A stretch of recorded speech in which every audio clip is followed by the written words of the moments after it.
Assalamualaikum warahmatullahi wabarakatuh. Perkenalkan, nama saya Khairul Anissa NIM 1813300000261 kelas 4 PGSD A2 dari Universitas Nahdlatul Ulama Jepara. Di sini saya akan membahas serta mengupas apa sih itu model pembelajaran problem based learning atau yang bisa disingkat dengan PBL. Mari kita bahas bersama-sama. Yang pertama yaitu pengertian, yang kedua yaitu karakteristik, yang ketiga yaitu langkah-langkah, yang keempat yaitu kelebihan, yang kelima yaitu kelemahan, serta yang keenam yaitu contoh. Nah, terlebih dahulu kita harus mengetahui pengertian dari problem based learning itu apa sih? Nah, menurut Dutch tahun 1995, problem based learning (PBL) atau pembelajaran berbasis masalah adalah metode pelajaran yang bercirikan adanya permasalahan nyata sebagai konteks untuk para peserta didik belajar berpikir kritis dan keterampilan memecahkan masalah dan memperoleh pengetahuan. Nah, sedangkan karakteristik model pembelajaran PBL atau problem based learning menurut Trianto pada tahun 2003 pada halaman 93 mengemukakan 5 karakteristik model pembelajaran PBL atau problem based learning. Yang pertama yaitu adanya pengajuan pertanyaan atau masalah. Yang kedua yaitu berfokus pada keterkaitan antar disiplin. Yang ketiga yaitu penyelidikan autentik. Yang keempat yaitu menghasilkan produk atau karya dan mempresentasikannya. Yang kelima atau yang terakhir yaitu kerja sama. Nah, sekarang kita akan membahas langkah-langkah model pembelajaran PBL atau problem based learning itu apa aja sih? Nah, menurut Aris Soimin pada tahun 2014 pada halaman 131 mengemukakan 5 langkah-langkah model pembelajaran PBL. Yang pertama yaitu guru menjelaskan tujuan pembelajaran dengan cara menjelaskan secara logistik yang dibutuhkan serta memotivasi siswa terlibat dalam aktivitas pemecahan masalah yang dipilih. Yang kedua yaitu guru membantu siswa mengidentifikasi dan mengoordinasi tugas belajar. Maksudnya yaitu guru itu membantu siswa dalam mendefinisikan dan mengorganisasikan tugas belajar yang berhubungan dengan masalah tersebut, seperti menetapkan topik, tugas, jadwal, dan lain-lain. Dan yang ketiga yaitu guru mendorong siswa untuk mengumpulkan informasi yang sesuai. Nah, guru ini juga mendorong siswa untuk mengumpulkan informasi yang sesuai seperti eksperimen untuk mendapatkan penjelasan dan pemecahan masalah, pengumpulan data, serta hipotesis. Yang keempat yaitu guru membantu siswa dalam merencanakan serta menyiapkan karya yang sesuai. Nah, guru ini membantu siswa dalam merencanakan dan menyiapkan karya yang sesuai seperti laporan dan membantu peserta didik ini untuk membagi tugas dengan temannya. Yang kelima atau yang terakhir yaitu guru membantu siswa untuk melakukan refleksi atau evaluasi. Nah, di sini itu guru membantu siswa untuk melakukan refleksi atau evaluasi terhadap penyelidikan mereka atau proses-proses yang mereka gunakan. Nah, selanjutnya yaitu kelebihan model pembelajaran PBL atau Problem Based Learning. Menurut Sanjaya pada tahun 2006 pada halaman 220. Yang pertama yaitu teknik yang cukup bagus. Pemecahan masalah ini merupakan teknik yang cukup bagus untuk lebih memahami isi pelajaran sehingga pembelajaran lebih bermakna. Yang kedua yaitu menantang kemampuan siswa. Nah, pemecahan masalah ini dapat menantang kemampuan siswa serta memberikan kepuasan untuk menemukan pengetahuan baru bagi siswa. Yang ketiga yaitu dapat meningkatkan aktivitas pembelajaran. Nah, pemecahan masalah ini juga dapat meningkatkan aktivitas pembelajaran siswa loh. Yang keempat yaitu membantu mentransfer pengetahuan siswa.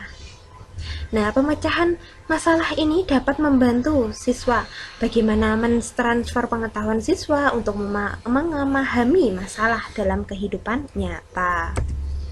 Yang kelima yaitu membantu mengembangkan pengetahuan.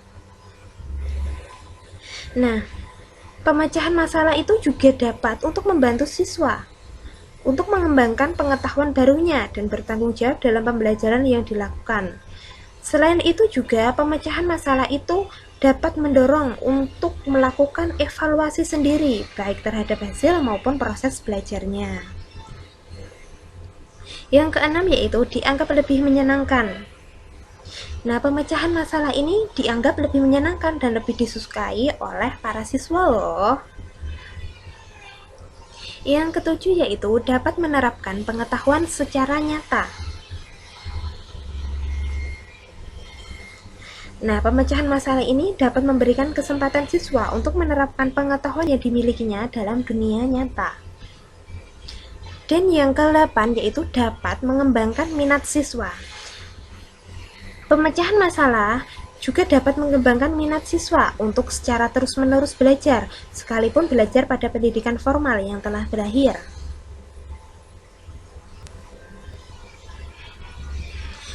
Kelemahan model pembelajaran PBL.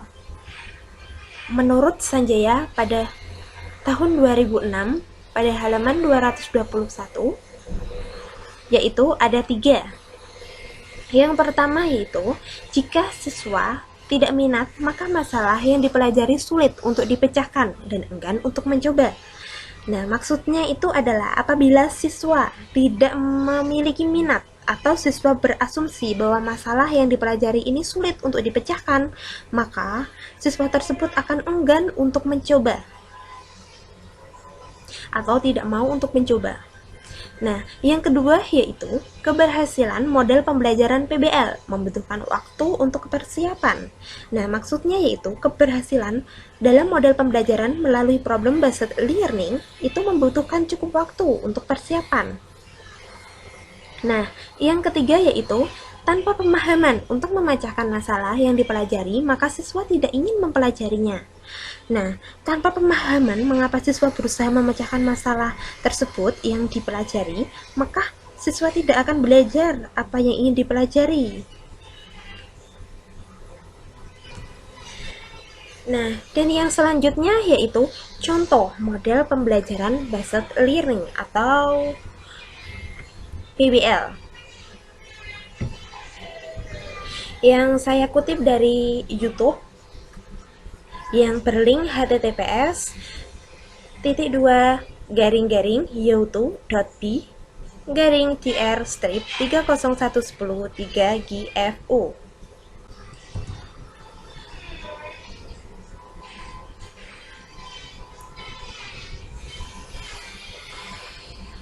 Selamat menyaksikan. Nah, terlebih dahulu adalah baris berbaris sebelum masuk kelas.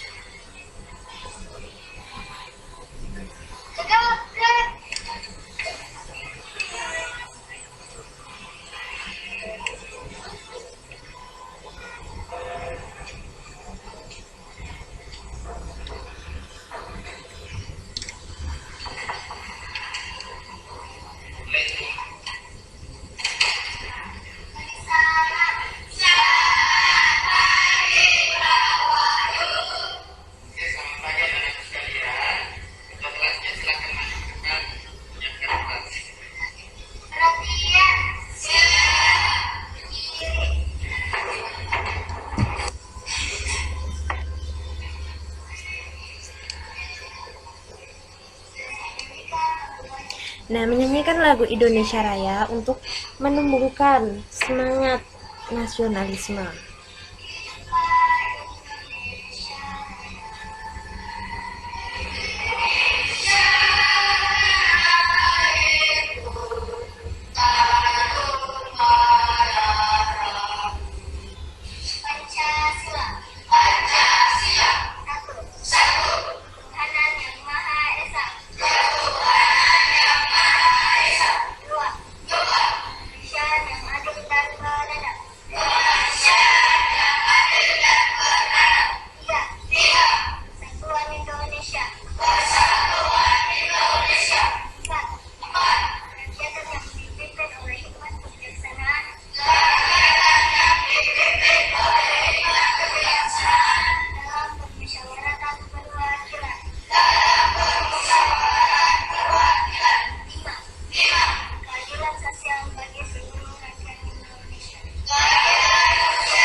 Posisi frontal, dua garis laki-laki,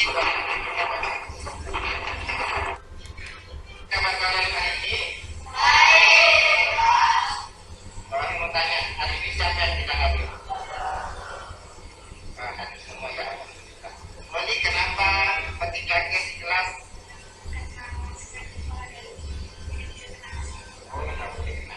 Kita doakan Moni cepat sembuh ya. Oke, baik anak sekalian, sebelum melanjutkan pembelajaran, Pak mau tanya. Nah, sekarang mode pembelajaran berbasis masalah atau problem based learning itu Siapa dilakukan. yang bisa menyebutkan hewan-hewan langka di Indonesia? Yuk. Nah, orientasikan siswa pada masalah aktual dan otentik. Yang lain, ayam.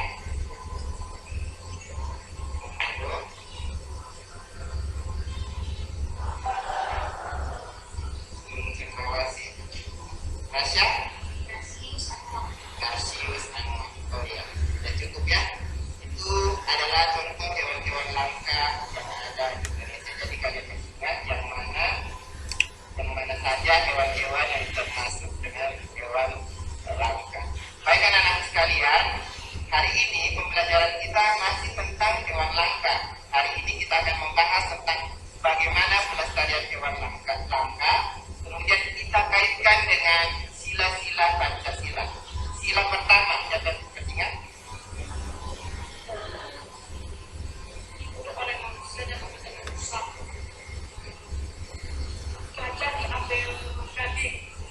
Ya, itu penyebabnya juga ya. Itu penyebabnya ya. Tidak boleh menyiksa hewan itu. Mensyukuri keberadaan hewan langka. Itu contoh pengamalan sila-sila pertama terkait pelestarian hewan langka. Nah, untuk mempelajari lebih dalam, nanti kita akan bergabung dengan kelompoknya. Kalian akan bagikan gambar mengenai hewan langka. Kemudian kalian akan berdiskusi. Sekali lagi, setelah bagikan gambar, kalian akan berdiskusi dalam kelompok untuk mendiskusikan bagaimana cara pelestarian hewan langka. Kalian siap? Oke, kalau begitu silakan semuanya kembali ke kelompok. Nah, setelah itu mengorganisasikan siswa untuk belajar.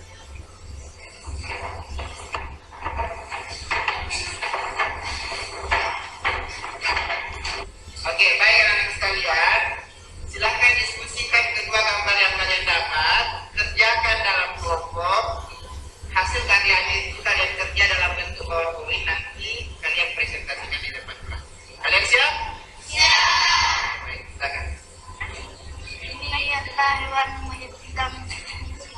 Desi. Ini gajah Sumatera.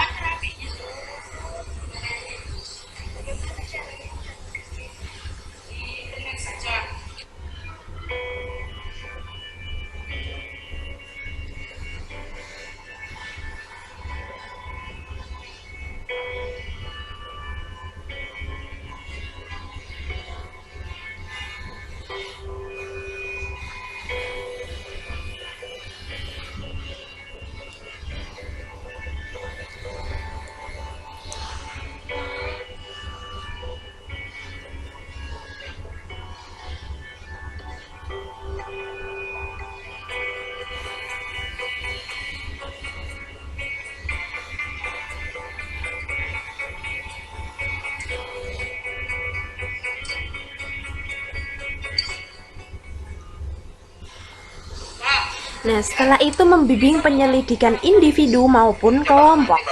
Ya, ciri-cirinya sama tidak? Tidak sama. Sama burung jalak kali. Ya, ini burung jalak. Ini namanya burung jalak apa? Burung jalak putih. Ini Jalak kali. berarti sama atau tidak? Tidak sama. Kalian harus cari gambar burung jalak kali. Ya?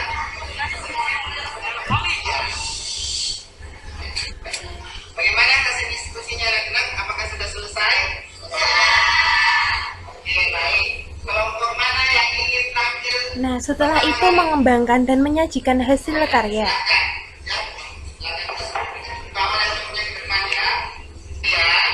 Sekarang kelompok pertama akan menampilkan, akan mempresentasikan hasil kerja kelompok mereka. Harapannya kalian bisa mengamati dan memperhatikan dengan baik apa yang mereka tampilkan. Kelompok pertama, Pak Wahyu, berikan waktunya. Selamat pagi teman-teman. Hai. Kami dari kelompok 1 akan mempresentasikan hasil diskusi kami mengenai dua hewan langka yang ada di Indonesia, yaitu anoa Sulawesi dan harimau Sumatera. Pertama adalah anoa adalah hewan yang bisa dijumpai di Provinsi Sulawesi Tenggara. Binatang ini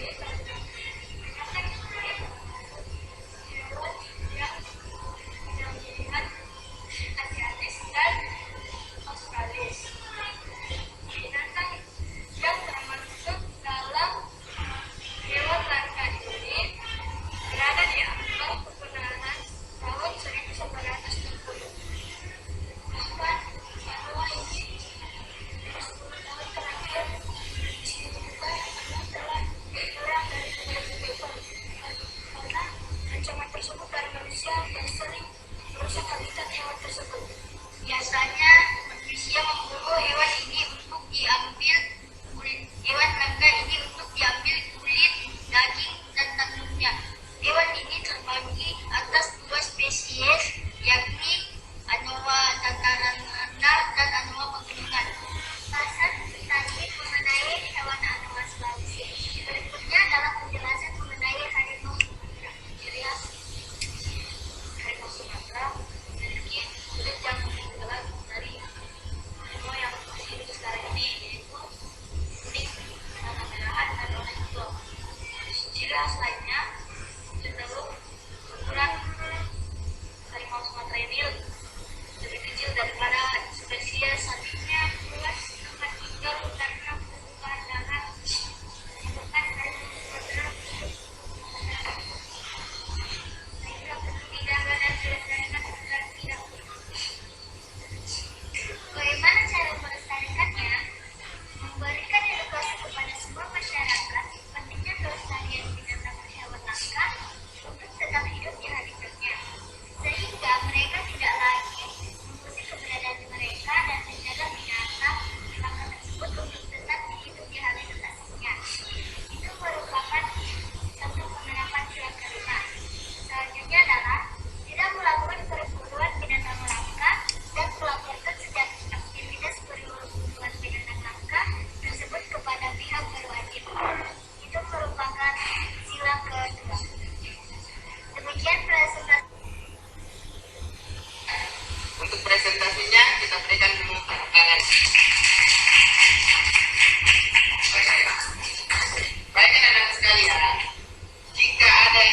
Nah, setelah itu menganalisis dan mengevaluasi proses pemecahan masalah.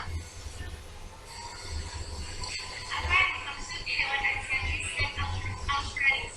Hewan asiatis atau australis adalah hewan yang terdapat di Indonesia bagian tengah dan tidak ada di Asia bagian lain maupun Australia. Masih ada tanggapan lain?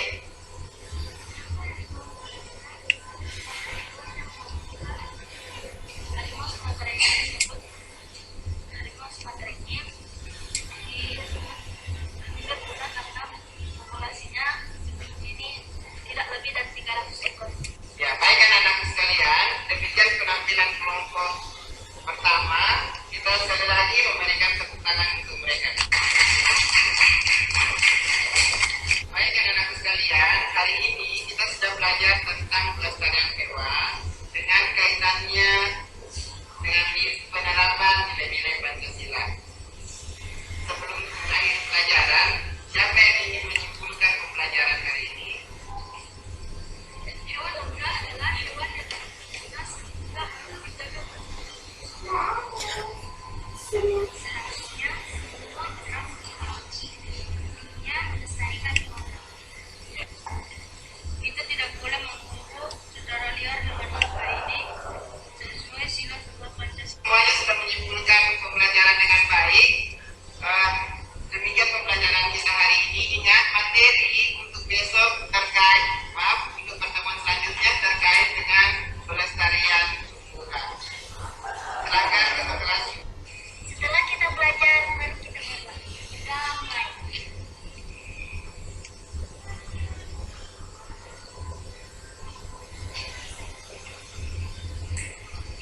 Salam.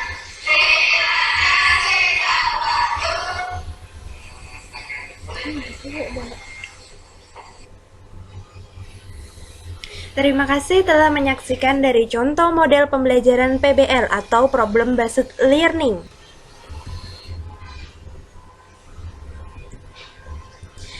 Thank you dan terima kasih telah menyaksikan.